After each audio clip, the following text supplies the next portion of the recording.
महात्मा ज्योतिबा फुले और सावित्री ज्योतिबा फुले को यहाँ पर सबने श्रद्धांजलि अर्पित करी।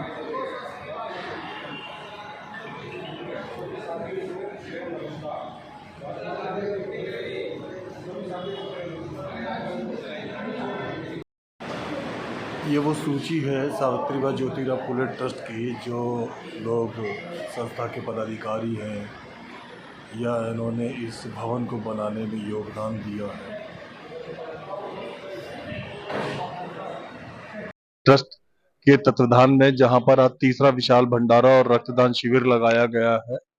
ये आप देख सकते हैं, यहाँ पर एक भव्य कार्यक्रम का आयोजन हो रहा है। यहाँ ब्लड डोनेशन कैंप भी लगाया गया है और भंडारा भी है। सावित्रीबाई ज्योतिबा फुले ट्रस्ट ये बैठी हुई टीम है। यहाँ पर रक्तदान हो रहा है, ये उसके लिए बैठे हुए डॉक्टर्स लोग हैं। ये वो चेयर्स हैं जिन पे लोग अपनी मर्जी से आके ब्लड डोनेट कर रहे हैं। हम इस समय वैसे तो सैनी भवन में है, पर मैं एक बात तारीफ के लिए कहना चाहूंगा। ज्योतिराव फूले 18वीं सदी के वो व्यक्ति हैं, मेरी बड़ी पसंद के व्यक्ति हैं। वो महापुरुष है। इन्होंने उस जमाने में जब महिलाओं के लिए स्कूल नहीं हुआ करते थे, महिलाओं को शिक्षा नहीं दी जाती थी, तब इन्होंने शिक्षा की उस जमाने में स्कूल खोले थे। आज भी वो स्कूल कार्यरत है। दूसरी वाली बात है, वो सभी समाज के लोग हैं। बाबा अम्बेडकर के भी प्रेरणा स्रोत रहे ज्योतिराव जी। ये जो आप इतना बड़ा भवन हमने आपको दिखाया, इतनी ऊंची ऊंची लंबी छत दिखाई, मैं आपको बताऊं, इस संस्था के कई प्रधान आ गए चले गए, श्रीपाद सैनी लेकिन जब से बने हैं तब से मैं बताना पसंद करूंगा कि इतना लंबा भवन अस्तित्व में आया। पहले इनकी तारीख की बात है, तो प्रधान तो आते रह जाते हैं, लेकिन और दूसरी तारीख की बात है, ये समय सिंह जी है। मैंने बड़ा पसंद करता हूँ, दिन रात मैं यहाँ पे खड़ा हुआ मजदूरों के साथ, रोड़ी बजरी के साथ देखता हूँ। फिलहाल बात यहाँ की करते हैं, आज के कार्यक्रम के ऊपर प्रकाश डालिए प्रधान साहब। देखिए, हमारी सावित्री ज्योतिबा फुले ट्रस्ट के अंदर आज हमने जन्मदिन महात्मा ज्योतिबा फुले जी का मनाया है। महात्मा ज्योतिबा फुले माता सावित्री ज्योतिबा फुले के पति थे, और जो क्रांति आई समाज के अंदर, जो दबे कुचले लोग थे, उनके लिए उन्होंने बहुत काम किया। और आपने जैसे बताया कि अम्बेडकर जी भी उन्हीं की प्रेरणा से आगे बढ़े, और अम्बेडकर जी उनको अपना गुरु मानते थे। तो आज उनके 198वें जन्म दिवस पर हमने एक प्रोग्राम रखा, जिसमें हमने भंडारे का भी आयोजन किया और ब्लड डोनेशन का भी हमने आयोजन यहाँ पे किया है। प्रधान जी, आपके अंदर के प्रधान को, सैनी समाज से जुड़े हुए व्यक्ति को कैसा लगता है जब आप अपने इस भवन को देख रहे हो? मैं बता दूं, बताओ पत्रकार, आउटर दिल्ली में इतना लंबा ऊंचा भवन और किसी को भी नहीं है। मैं हमारा सभी चैनल का सभी समाज से प्रेम है, किसी की बुराई नहीं है, लेकिन वाकई जितना बड़ा आलीशान आप लोगों ने बनाया नहीं है। कैसा आपके अंदर के पुरुष को? देखिए, ये जो है पूरे समाज की देन है, पूरा समाज एकजुट है, समाज खूब डोनेशन दे रहा है। आप पिछले बार भी हमारी 4 जनवरी को माता सावित्री ज्योतिबा फुले के जन्मदिन पर भी आए थे, आपने देखा होगा। और आज भी काफी लोगों ने पैसा दिया है। ये प्रोग्राम भव्य होने जा रहा था, लेकिन ऑल इंडिया सैनिक सेवा समाज का एक गुड़गांव में जो कल का है, इस वजह से हमने इस प्रोग्राम को छोटा कर दिया, क्योंकि समाज में एक साथ दो प्रोग्राम फिर ठीक नहीं होते हैं। तो रही बात, आपने जो विषय उठाया है कि आपके अंदर से किस तरह की जो है, तो मैं बता देना चाहता हूँ कि हमारे यहाँ पे सभी लोग दिन रात मेहनत कर रहे हैं और जुट रहे हैं, चाहे फाइनेंशियली जुट रहे हो और सही दिन रात। अब हमारे महावीर जी आ गए हैं, सेटलर साहब। अब ये स्टार्टिंग से इसमें सेटलर है हमारे, और हमारे जो फाउंडर ट्रस्टियार उनके सरमोर हैं। रही बात समय सिंह जी की, समय सिंह जी मेरे साथ कंधे से कंधा मिला के, बल्कि मेरे से आगे, सुबह अपनी घर से रोटी बांध के लाते और शाम को जाते, पूरे दिन यहाँ का काम यही देख रहे हैं। और इन्होंने जिस तरह का कार्य कराया, जिस तरह का ये सब चीजें कराई है, वो प्रशंसनीय है। और हमारा समाज एक इंटरनेशनल भवन यहाँ दिल्ली में मंगोलपुर में बनाने जा रहा है। इस भवन को लेके सैनी समाज बहुत सा यहाँ मौजूद है, बहुत सा घरों से आपको देख रहा है, क्या संदेशा देना चाहिए सैनी समाज? देखिए, मैं यही संदेशा देना चाहूंगा समाज को कि महात्मा ज्योतिबा फुले की 198वीं जन्म दिवस पर, क्योंकि उनकी जब आयु 15 या 20 साल रही होगी, तब उनकी ये सोच थी, आज जो हमारी सोच नहीं है। जितनी क्रांति वो लेकर आए, जिस तरीके से उन्होंने माता सावित्री बाई को पढ़ाया, और उस समय सब ओबीसी समाज या SC/ST समाज की लड़कियों को ही पढ़ने की इजाजत नहीं, किसी भी समाज की, चाहे वो ब्राह्मण हो, राजपूत हो, किसी भी महिलाओं को पढ़ने का अधिकार नहीं। वो अगर महिलाओं को पढ़ने का अधिकार दिलाया है, तो माता सावित्री ज्योतिबा फूले ने प्रेरणा स्रोत बाबा साहब फूले साहब के उससे दिलाया है। तो मैं सब ये कहना चाहूंगा कि उस टाइम उन लोगों ने जो त्याग किया था, आज हम लोग बिल्कुल भी उनके पद चिन्हों पे नहीं चल रहे, हमें उनके पद चिन्हों पे चलना चाहिए।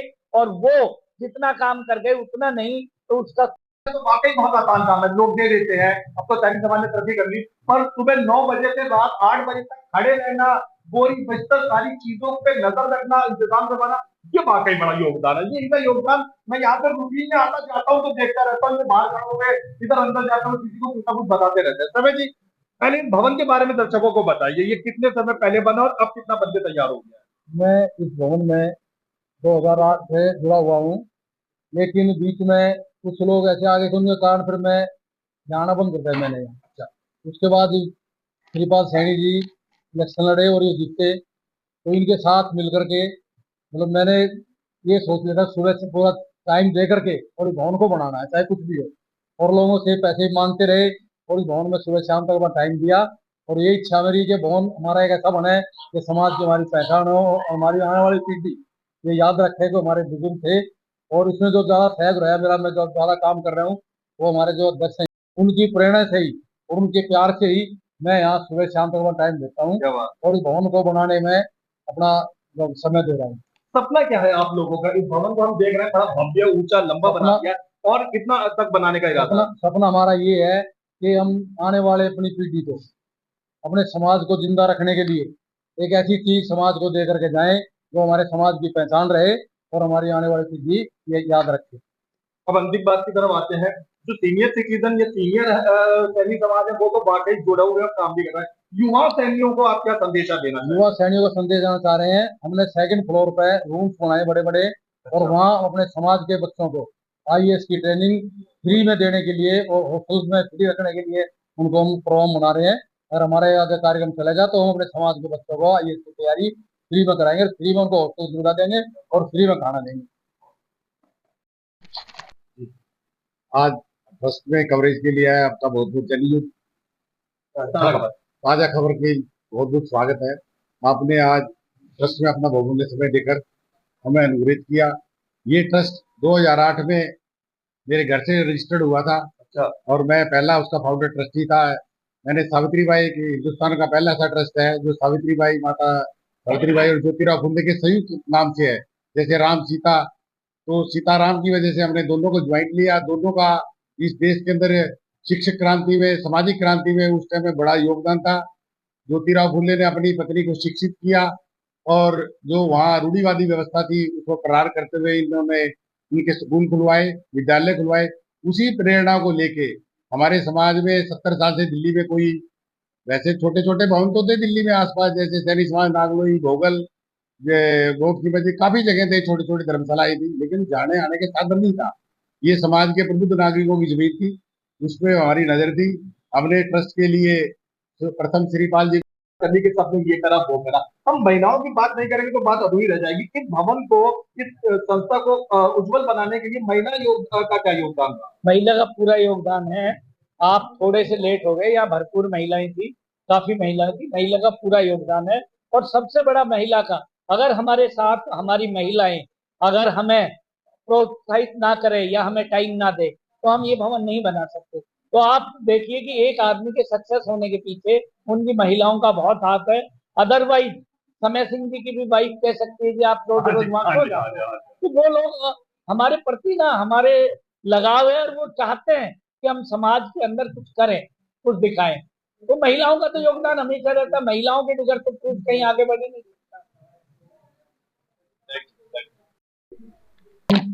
इस भवन को बनाने में जो हमारे सारे समाज ने मिलकर सहयोग दिया है, पैसा दिया है, उसके लिए मैं अपने सभी समाज बंधुओं का हृदय की गहराई से धन्यवाद करता हूँ।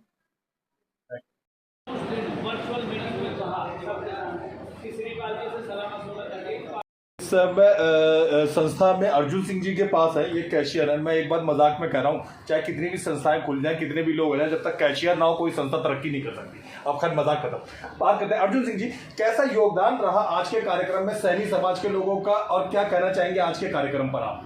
आज का कार्यक्रम हमारे जो कार्यक्रम तय हुआ था उस कार्यक्रम में जैसे हमने अंदाज़ा लगाया था हमारा कार्यक्रम उससे काफ़ी बेहतर रहा।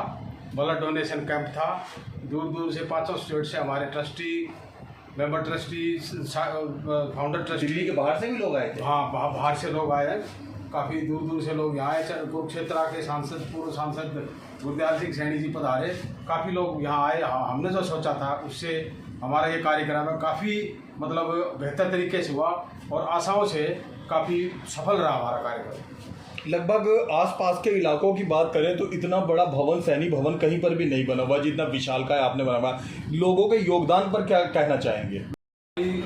आशाओं से, अपेक्षाओं से काफ़ी ज़्यादा रहा और लगभग आज भी काफ़ी लोगों ने 2-2 लाख, 1.5 लाख, 1.25 लाख करके 10-12 लाख रुपए हमारी संस्था को, 10-12 लाख रुपए हमारी संस्था को दिए हैं। आज हमारे जो संस्थापक ट्रस्टियों में श्री नारायण सिंह सैनी हैं, वयोवृद्ध हैं, उनकी दिली इच्छा थी कि ये सैनी भवन हमारा जो है ना यहाँ दिल्ली में स्थापित हो। वो भी आज उन्होंने भी 4 लाख रुपए दे के और वो आज हमारे गोल्डन ट्रस्टी बने हैं नारायण सिंह जी। और उन्होंने यहाँ पब्लिक के सामने ही स्वीकार किया है कि मैंने जो पेड़ लगाया था वो पेड़ आज वट वृक्ष का रूप ले चुका और ये उनके 80-85 बल्कि मैं तो कहूँगा 90 साल के आसपास उनकी उम्र है। उन्होंने कहा मेरी ज़िंदगी इस भवन को देख के सफल हुई। ये हमारा टारगेट था और ये हमारे जो संस्थापक ट्रस्टी थे उन्होंने अपनी ज़बान से आज यहाँ सभा में बताया। ये जिस भवन में पिछले 7-8 साल से आ रहा हूँ, जब ये इतना भव्य नहीं बना था, मतलब एक छोटी सी इमारत थी और जर्जर सा एक भवन बना था, तो अब भी सिर्फ यहाँ पर मुझे आज़ाद सिंह सैनी लोगों का स्वागत करते हुए, खड़े होते हुए नजर आते थे, अटेंड करते हुए, काम करते हुए। शुरुआती भवन बनाने में इन्होंने बड़ा योगदान दिया। फिलहाल हम आज इनसे आज के कार्यक्रम की पूछ रहे हैं। आज के कार्यक्रम के बारे में बताइए आज़ाद जी। आज महात्मा ज्योतिराव फुले के 199वें जन्मदिन पर जो हमने पुष्पांजलि और रक्तदान शिविर का आयोजन किया था, आशाएं तो बहुत रखी जाती हैं, फिर भी जितना हम आंकड़ा लेके चले थे उससे ज़्यादा ही है। कितने लोगों ने रक्तदान किया वो तो आंकड़ा अपने बाहर से इकट्ठा कर ही लिया हुआ जी, और ज़्यादा है क्योंकि हम दूसरे कार्यों में भी व्यस्त रहे और ढेरों लोगों ने रक्तदान किया था। ढेरों लोगों ने किया, वो जो सोच रहे थे उससे ज़्यादा ही किया। अभी भी चल रहा है, अभी 1-2 लोग, अभी आपने भी किया, उन्होंने आपके भी सहयोगी रहे हैं। तो आज ये जो उसको हम एक तरह से कहते हैं इंटरनेशनल सैनी भवन बनने जा रहे हैं। काफ़ी 90% के करीब काम हो चुका है। समाज के बड़े उद्देश्य होते हैं, बड़े कार्य होते हैं, ये चलता ही रहेगा। इसी तरह के भवन में कितना ही पैसा लगा दे, लेकिन समाज भी बढ़ चढ़ कर हिस्सा ले रहा है। आज भी हमारा जो टारगेट कोई पैसे का नहीं था, कम से कम 20 लाख रुपए एकत्रित हुए। 20 लाख रुपए के घोषणाएँ हुए हैं, जिसमें 10 लाख रुपए तो कह सकते के चेक भी आ गए हैं और वो भी आ जाएंगे, होने वाला नहीं है।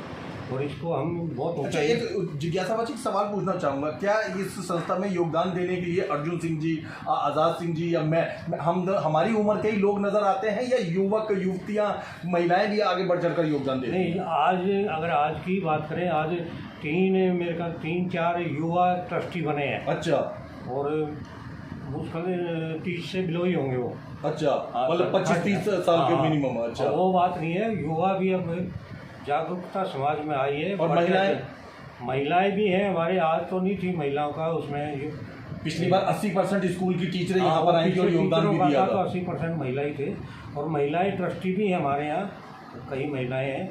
और अभी आगे हम उनको जोड़ना की कोशिश करेंगे, बराबर का हिस्सादार बनाने जा रहे हैं। काफ़ी मैंने भी अपनी मिसेज को यहाँ का सदस्य बना रखा है ऐसे, और भाइयों से मैं भी कहूँगा अभी वो अपने परिवार की महिलाओं को भी आगे लाएं और यहाँ से जोड़े। एक ये अच्छा ये वो जाएगा सारे समाज में, उससे सबको जागरूकता भी होगी और विचारधारा भी, जिसकी विचारधारा पे आज हम खड़े हैं, सावित्रीबाई ज्योतिराव फुले दोनों ने जो समाज में शिक्षा का योगदान दिया, जोत और जलाई है, आज हम उसी को लेके आगे बढ़ रहे हैं और ये उसी का एक प्रयास है। हम मेरे ख्याल से बाबा अम्बेडकर के प्रेरणा स्रोत हुआ करते थे ना ज्योतिराव फुले। बाबा अम्बेडकर ने खुद इनको अपना गुरु माना है और ये भी बात सर्वविदित है। वो उनकी भारत का सबसे पहला स्कूल महिलाओं के लिए, जब महिलाओं को पढ़ने नहीं दिया जाता था, इन हाँ, तो दोनों इन्होंने उसमें भीड़े में खोला था। सबसे पहले 6 लड़कियां आई थी, जिसमें लड़कियों को छुपा के कपड़ों में या बोरी में भर भर के वहाँ ले जाते थे और फिर ऐसे ही लगते थे। समाज का डर होता था, उससे ये सब चीज़ें थे। लेकिन उन्होंने जो अपने बताते हैं, अपने बहुत छोटे जीवन में 18 कॉलेज या स्कूल खोले। इतना बड़ा योगदान इस समाज में। आज हमारे तो समाज के देवता हैं, उनको मान के चलते हैं, महानुभाव है। आजाद जी, एक वर्तमान सवाल करते हैं, उसके बाद बात खत्म करते हैं। वर्तमान में सैनी समाज में शिक्षा की क्या स्थिति? आज से 30 साल पहले जब देश भर में उतने स्कूल भी नहीं थे और दूरी भी बहुत होती थी, लेकिन अब तो जगह जगह स्कूल खुल गए हैं, कि प्राइवेट, सरकारी। तो अब सैनी समाज में शिक्षा की स्थिति कैसी है? अब मेरे हिसाब से तो अगर आज के करंट के जो बच्चे हैं, हम अपनी पीढ़ी को छोड़ दें तो उसमें काफ़ी लोग रह भी गए थे, तो शिक्षा पूरी नहीं ले पाए, या वर्तमान में 10वीं तक ही बच्चे रह गए। वर्तमान में तो शिक्षा की बहुत बड़ा अच्छा है। मैं कह रहा 90% से ऊपर का आंकड़ा इस टाइम चल रहा है। 95-96% परिवार अपने बच्चों को पढ़ा रहे हैं, और इसमें बड़े बच्चे जा रहे हैं, 50% से ऊपर जा रहे हैं। ये आंकड़ा इस टाइम चल रहा है। तो समाज में शिक्षा की अच्छी पोजीशन है इस टाइम, ऐसी कोई दिक्कत नहीं। ये बात कहाँ तक सच है कि शिक्षा को बढ़ावा देने के लिए आप यहाँ पे IAS एग्जाम के बच्चों के लिए हॉस्टल खुलवाना चाह रहे हैं? बिल्कुल। हमारे प्रधान श्री शिवपाल जी और संस्थापक ट्रस्टियों में श्री महावीर सैनी आशीवाड़े सेटलर, और हमारा टारगेट ही यही है। और हम पुण्य दंपति को इसी बेस पे आगे लेके चले हैं। उनको टारगेट रख के हमारा मॉडल, हम उनको मॉडल मानते हैं, और उनका मॉडल यही था कि समाज शिक्षित हो। और समाज में इसे सैनी समाज नहीं, दबे कुचले जो भी हो, जो वंचित रह जाते हैं, चाहे सैनी समाज के हो, ब्राह्मण समाज के हो, कोई भी हो, हमारा टारगेट ये है कि हम अपने संस्थान से आने वाले टाइम में UPSC, HPSC, state public service commission, SSC, इसके लिए क्लासें हर हालत में 100% हम ये क्लासें हमारी चालू करेंगे। हमारी वर्तमान कार्यकारिणी का सीधा यही टारगेट है, सीधा यही हमारा उद्देश्य है कि हम समाज को थोड़ा जैसा भी हम हो सकेंगे कर सकेंगे, हम अब समाज के हर इससे जोड़ने की कोशिश करेंगे, शिक्षित करने की कोशिश करेंगे। शिक्षा के पैसे के अभाव में या संसाधन के अभाव में कोई मतलब ऐसा ना होगी जो टैलेंटेड बच्चा है और वो कोचिंग की वजह से या पढ़ाई की वजह से अपना कुछ अचीव ना कर पाए अपना टारगेट। तो हमारा सीधा टारगेट यही है कि हम इसमें कोचिंग की क्लासें आने वाले टाइम में, अगर कोई किसी किस्म की दिक्कत नहीं हुई तो अगले सेशन से 2026 से हम लोग यहाँ क्लासेस शुरू करने जा रहे हैं। धन्यवाद, थैंक यू।